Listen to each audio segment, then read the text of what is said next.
Osée, chapitre 7.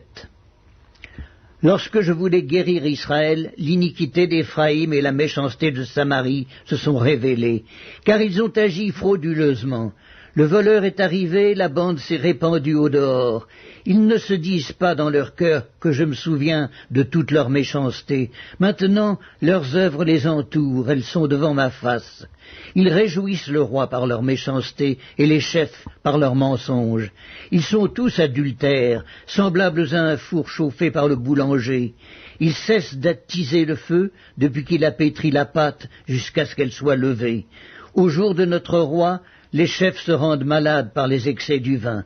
Le roi tend la main aux moqueurs. Ils appliquent aux embûches leur cœur pareil à un four.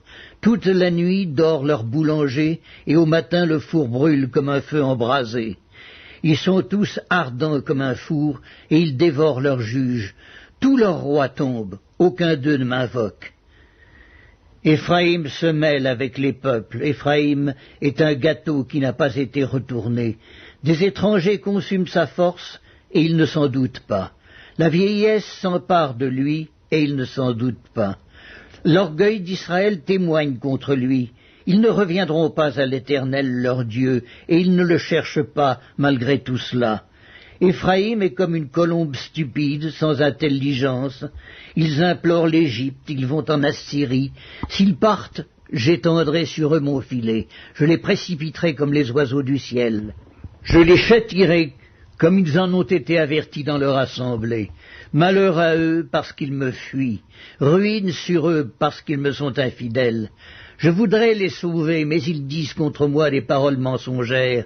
Ils ne crient pas vers moi dans leur cœur, mais ils se lamentent sur leurs couches.